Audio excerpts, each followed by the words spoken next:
Cara, eu Thiago vou contar Primeiro. um segredo pra vocês, cara. Lá vem, anotem. Eu nunca li esse livro. Sério? Não leu o livro? Coisas que apenas Thiago Nigro pode fazer. Não, mas deixa eu explicar. Eu nunca li o livro completo, entendeu? Só eu já que, li parte. porra, eu sei o livro inteiro, né? De tantas vezes que eu falei sobre o livro, já folhei ele várias vezes, às vezes eu li uma parte, li a outra e tal. E teve um monte de edição também esse livro. Teve. Mas eu nunca sentei pra ele de uma vez só. Já ouvi o audiobook e tudo mais, mas eu nunca li ele, cara. E é engraçado, né? Porque ele é um livro muito base pra educação financeira, ele é. né? Não, ele tá sensivelmente maior nessa reedição aqui, porque É, quando eu foi a li, que eu ele li era também, muito menor. Uhum. Foi lá Desgraçado. atrás, eu li em Porque lá em casa 2008. tinha um fininho. É, Cadê o Era. fininho? Versão Eu emprestei pra um amigo e Tinha um nunca mais fininho na sua voltou. casa? Olha, Se liga. eita! Vai virar um corte. O livro, gente. Pelo amor de Deus. Tinha Um um só, fininho. um só. Um só. Essa versão é comemorativa de 20 anos, não é? Exato. É a mesma que vocês fizeram reler. Obrigado. Você leu essa agora? Eu tive que reler, né? Porque Você tinha lido lá atrás? Eu tinha, cara, eu li esse livro com 13 anos.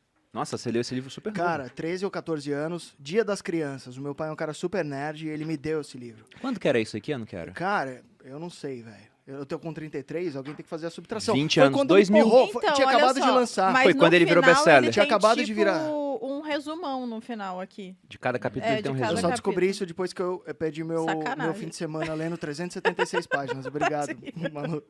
Eu devia ter avisado. E o meu pai, ele é um cara CLT, ele trabalhou 30 anos na mesma empresa, se aposentou na mesma empresa, e ele sempre prezou pela minha educação financeira. E o meu pai é um cara que ele conseguiu atingir a liberdade financeira sendo CLT. E esse livro me ajudou muito para eu perceber que eu não tinha o perfil de ser CLT. Porque eu fiquei apaixonado pelo pai rico, digamos assim. Então, isso me mudou, esse livro me mudou a perspectiva que eu tinha com relação ao risco. Porque meu pai era extremamente avesso ao risco. Que é o pai pobre, digamos assim, apesar do meu pai não ser pobre. Mas tinha a mentalidade do pai pobre, e esse livro abriu, assim, meu espectro do tipo, meu Deus, eu posso pensar alto, eu posso empreender, eu posso fazer o dinheiro trabalhar para mim. Então, esse livro foi um marco, assim, para eu virar empreendedor e comunicador e blogueira. Não, essa Foi parte que importante. você falou Blogueira do livro adorei. é logo o comecinho dele, até para situar o pessoal sobre as definições que ele coloca, né? O próprio título do livro é autoexplicativo, ele fala pai rico, pai pobre. O que significa isso?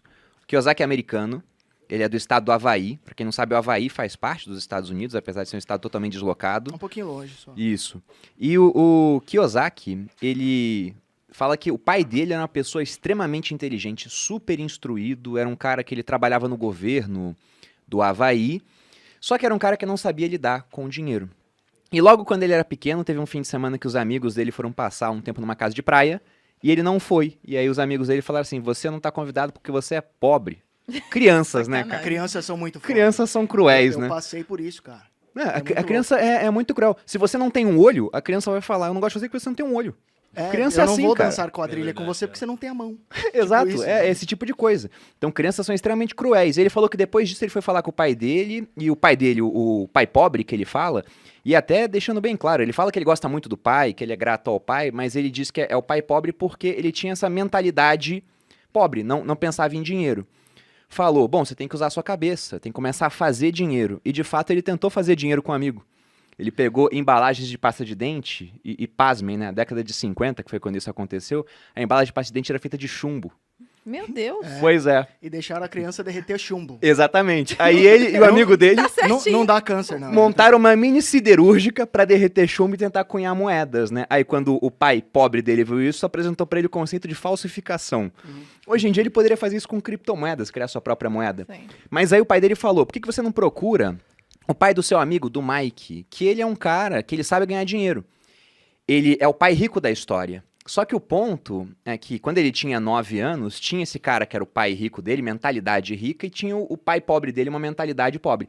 Só que nenhum deles era rico ou pobre. O pai dele trabalhava pro governo, ganhava dinheiro, e o outro estava começando a dar muito certo nos negócios. Ele tinha vários negócios diferentes, mas morava numa casa super simples, não tinha luxo. Então ele via dois caras que ele tratava mais ou menos como iguais, dando conselhos totalmente opostos.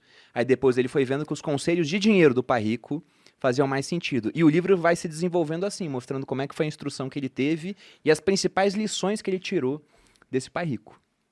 Excelente. Eu acho que eu tive uma educação que tem a ver um pouco com isso, porque quando a gente pensa, eu já falei aqui várias vezes, né, que eu não tinha uma mente muito empreendedora, porque eu me via limitada nisso, eu tinha essa necessidade de ter uma segurança exacerbada. E isso mudou depois que eu tive contato com pessoas que são empreendedoras. Então, eu tive contato com pais ricos aqui, pelo exemplo, obviamente, né? Mas demorou para eu ter isso. Eu acho que é difícil ensinar, né? É uma coisa que a gente vai ter... Quem foi o seu pai rico, assim, principal, na sua opinião? Não, pai não, né? Não. Pai.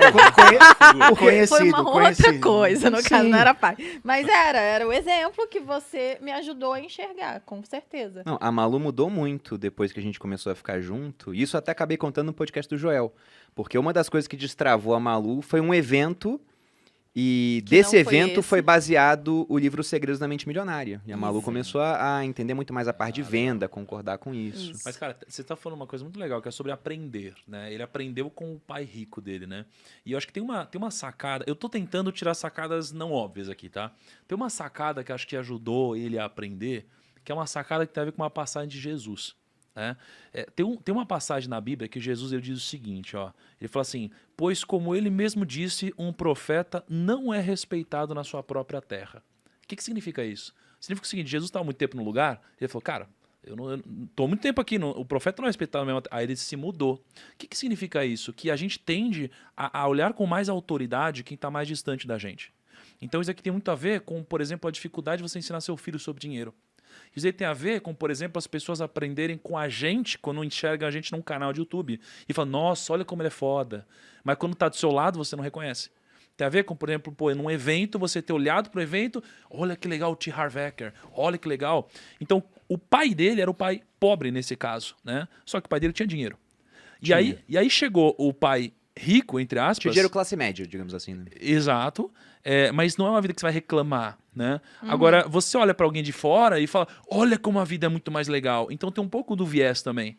Assim como eu conheci muitos empreendedores que que recomendam para seus filhos não serem empreendedor. Fala, não, cara, filho, você não sabe como vai ser difícil lidar com problema trabalhista, o caramba.